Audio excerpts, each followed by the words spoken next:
Very few Republicans are speaking out against all of what Donald Trump and Rudy Giuliani and the Republican Party indeed are doing right now, but some are. They're starting to. Mitt Romney is one of those, having tweeted, having failed to make even a plausible case of widespread fraud or conspiracy before any court of law, the president has now resorted to overt pressure on state and local officials to subvert the will of the people and overturn the election. It is difficult to imagine a worse, more undemocratic action by a sitting American president. That is a good comment. I will provide context to it, but that is a good comment. I would say it's better than the Biden quotes we've read so far.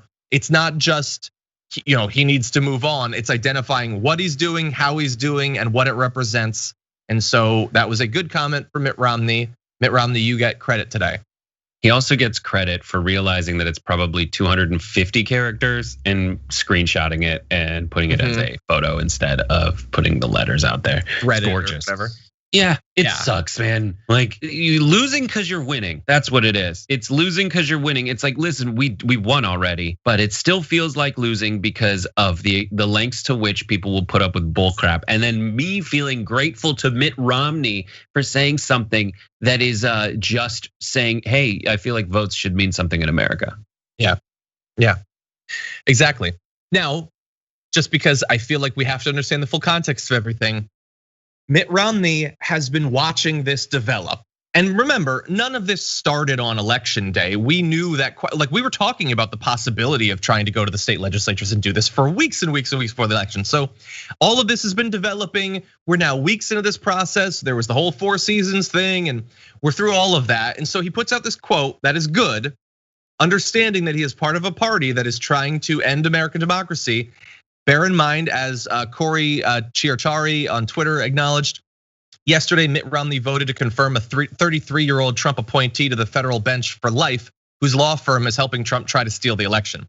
This is someone who is 8 years out of law school, was rated by the Bar Association as not qualified. I don't believe has ever tried a case. It is going to, at 33, be given a lifetime appointment, like chosen to defend Donald Trump and his actions by the firm who's trying to help him steal the election. I'm just saying, your tweet is good, but if you think that this is an attempt to end democracy, look around a little bit at some of the other aspects of it. These judges are not independent from that effort. So let's just add that bit of context. This is clearly outlining the borders of what Romney's willing to engage in. Yes.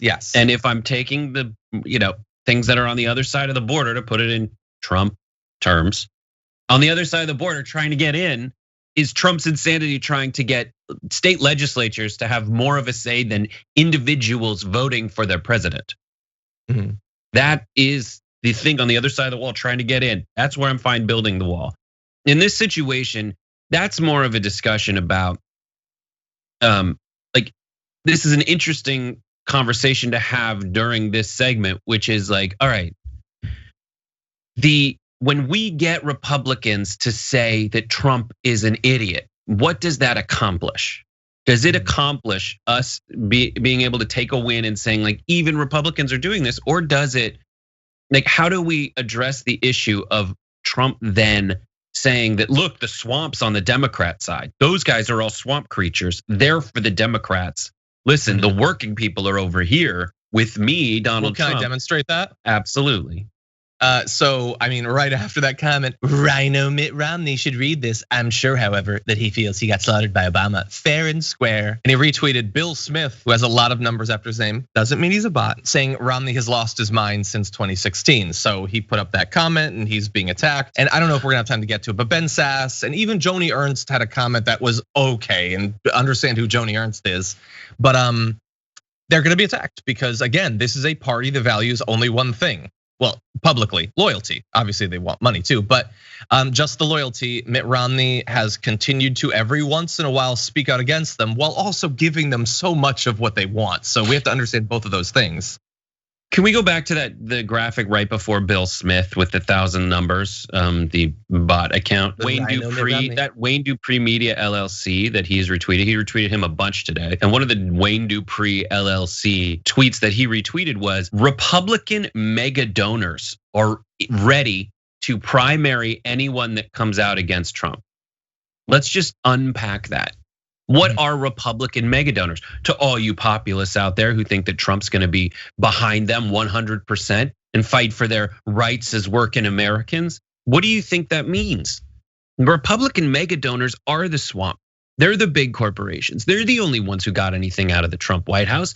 They're the ones who got the giant tax cuts that did not translate to you. It translated to people with stock portfolios who did see that go, while you got left in the dust. While you're continuing to get left in the dust right now, as the Republicans withhold aid from you in a time when everyone in their right mind realizes that coronavirus is at unprecedentedly high levels. There is a solution. It's the same solution that they already passed once, but backed away from when they thought it wouldn't be as politically expedient. That's giving them the benefit of the doubt. But in reality, they just don't want to help you. They think they can get away with it. It's not Democrats allowing, their logic is that the Democrats allowed the Republicans to keep every bit of power in legislatures and in Congress, but just cut Trump out. Why would they do that? No. Yeah. It's the Republicans who are in bed with those mega donors who are trying to get your votes, but not give you anything in return. Join us.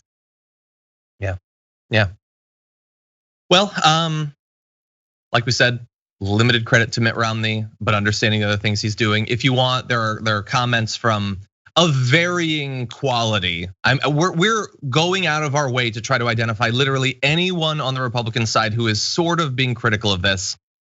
People like Ben Sass, Joni Ernst, Lamar Alexander, who his statement infuriates me for a number of reasons. But those are available if you want to see. Mitt Romney's, I think, is the clearest, the most critical. Although we do also have to watch what he does as well as what he says. But I just think that list of Republicans who are standing up to Trump is longer than the list of Democrats we could find. Yeah, that are standing up in a strong way, that are standing up in the way that the hosts of CNN that you were talking about are.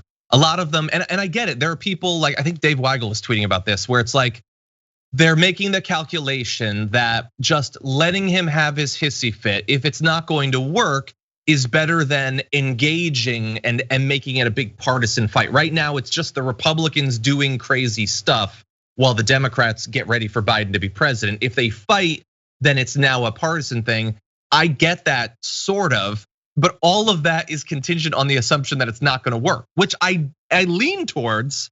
But the cost is so high if you're wrong that maybe a little bit of fight.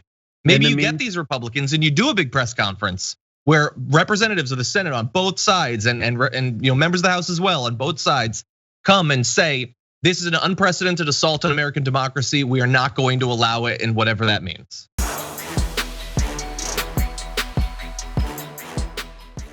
Check out the Damage Report podcast each day, wherever you get your podcasts, whether Pocket Casts or Stitcher or iTunes. You can join me as I give you the news and stories you want, with a range of co-hosts and interview guests jumping in on the fun each day. Again, that's the Damage Report, wherever you get your podcasts. And if you get them at iTunes, don't forget to rate and review. Sometimes I'll read them live on the show.